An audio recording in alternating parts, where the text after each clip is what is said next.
Welcome foodies. இது Kongu recipe box with Sivaranjani. இன்னைக்கு நம்ம பார்க்க போற ரெசிபி ஒரு சைட் டிஷ் ரெசிபி தாங்க. தக்காளியை வச்சு செய்யற டிஷ் யாருக்கு தாங்க பிடிக்காம போகும்? அப்படி இன்னைக்கு நம்ம பார்க்க போற டிஷ் ஒரு சூப்பரான தக்காளி தொக்கு தான். இந்த தக்காளி தொக்கு இட்லி, தோசை, சப்பாத்தி, அதுவும் குறிப்பா டிராவல் டைமுக்கு ஒரு பெஸ்டான காம்போங்க. இதை ஒரு தடவை செஞ்சு வச்சுட்டீங்கன்னா 1 மாசம் வரைக்கும் ஸ்டோர் பண்ணிக்கலாம். வாங்க எப்படி செய்யறதுன்னு பார்க்கலாம். இந்த தக்காளி தொக்குக்கு நான் மீடியம் சைஸ்ல 9 தக்காளி எடுத்திருக்கேன். இது நல்ல பழுத்த தக்காளியா கலரா இருக்கிற மாதிரி எடுத்துக்கங்க, அப்பதான் தொக்கு நல்லா கலரா வரும். இந்த தக்காளி இருக்க கண்ணு தேவையில்லைங்க, அதனால அதை எடுத்துட்டு நல்லா இந்த மாதிரி கட் பண்ணிக்கலாம். இப்போ தக்காளி நல்லா கட் பண்ணியாச்சுங்க. நீ அடுத்து தக்காளி தொக்கு செய்யலாம். அடுத்து ஸ்டவ் ஆன் பண்ணிட்டு ஒரு கடாயில கட் பண்ணி வச்சிருக்க தக்காளியை சேர்த்துக்கலாம். இது கூட ஒரு பெரிய லெமன் சைஸ் புளியை அப்படியே சேர்த்துக்கலாம், இல்லை கொஞ்சம் பிச்சு போட்டும் சேர்த்துக்குங்க. இதுக்கு தேவையான அளவு உப்பு சேர்த்துட்டு மூடி போட்டு ஒரு 10 நிமிஷம் மீடியம் ஃப்ளேமில் வச்சு வேக வைங்க. நடுவில் அப்பப்போ கிளறி விட்டுக்குங்க, இல்லைன்னா அடிப்பிடிக்க ஆரம்பிச்சிடும். இப்போ 10 நிமிஷம் ஆயிடுச்சுங்க. தக்காளி நல்லா வெந்து வந்திருக்கு. இந்த ஸ்டேஜ்ல ஸ்டவ் ஆஃப் பண்ணிட்டு இதை ஒரு பவுல்ல மாத்தி ஆற வச்சுக்கலாம்.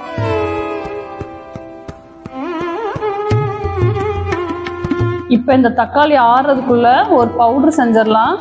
அதுக்கு ஒரு பேன்ல 1 டீஸ்பூன் வெந்தயம், 1 டீஸ்பூன் கடுகு, 1 டீஸ்பூன் ஜீரகம், 1 டீஸ்பூன் உளுந்து எல்லாத்தையும் சேர்த்துட்டு ஸ்லோ ஃப்ளேம்ல வச்சு நல்லா ட்ரை ரோஸ்ட் பண்ணிக்கலாம்.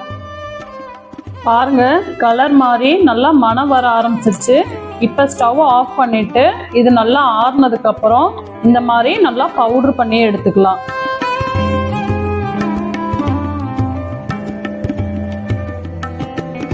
அதுக்குள்ள தக்காளி நல்லா ஆறிடுச்சு. இதை மிக்சி ஜார்ல மாத்தி இது கூட 6 பல் பூண்டு, 2 டேபிள் ஸ்பூன் காஷ்மீர் மிளகாத்தூள் சேர்த்து தண்ணி சேர்க்காம நல்லா ஃபைன் பேஸ்டா அரைச்சு எடுத்துக்கலாம். இங்க பாருங்க எவ்வளோ கலரா நல்லா ஸ்மூத்தா அரைச்சிருக்குன்னு. இப்போ எல்லாம் ரெடிங்க. இனி எல்லாத்தையும் தாளிச்சுக்கலாம். ஸ்டவ் ஆன் பண்ணிட்டு ஒரு கடாயில 5லேருந்து 6 டேபிள் ஸ்பூன் நல்லெண்ணெய், இல்லைன்னா நீங்க ஏதாவது யூஸ் பண்ற சமையல் எண்ணெய் ஊத்திக்கலாம். இது கூட 2 டேபிள் ஸ்பூன் கடுகு சேர்த்துட்டு கடுகு பொரிஞ்சதும் 6 பல் பூண்டு ஃப்ளேவர் பிடிக்கிறவங்க இன்னும் பூண்டு வேணாலும் சேர்த்துக்கலாம். இது கூட கொஞ்சம் தாராளமா கருவேப்பிலை, 3 காஞ்ச மிளகா எல்லாத்தையும் சேர்த்துட்டு 1 நிமிஷம் வதக்கிக்கலாம்.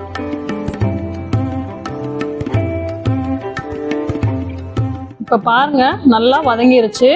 இது கூட நம்ம அரைச்சு வச்ச தக்காளியை சேர்த்துக்கலாம். தொக்குக்கு பார்த்தீங்கன்னா கொஞ்சம் அதிகமா எண்ணெய் சேர்த்துனாதான் செல்ஃப் லைஃப் நல்லா வருங்க. நீங்க ஃப்ரிட்ஜில் வைக்கிற மாதிரி இருந்தா தேங்காய் எண்ணெய் சேர்த்தாதீங்க, ஏன்னா அது கட்டி சேர்ந்துடும். இப்ப இது கூட கொஞ்சம் பெருங்காயம் சேர்த்துக்கலாம். இது எல்லாத்தையும் நல்லா கலந்து விட்டுருங்க. இப்ப எல்லாத்தையும் நல்லா கலந்து விட்டுட்டு இந்த ஸ்டேஜ்ல உப்பு காரம் செக் பண்ணிக்கோங்க. உங்களுக்கு தேவைப்பட்டுச்சுன்னா உப்பு காரம் இன்னும் கொஞ்சம் சேர்த்திக்கலாம். இப்ப இத ஒரு 10 நிமிஷம் நல்லா பச்சை வாசனை போற வரைக்கும் வேக வச்சுக்கலாம். இங்க பாருங்க எண்ணெய் பிரிஞ்சு எவ்வளவு அழகா வந்திருக்கு. இந்த டைம்ல நம்ம அரைச்சு வச்ச பொடியை ஒரு 1.5 டேபிள் ஸ்பூன் ஆட் பண்ணிக்கலாம்.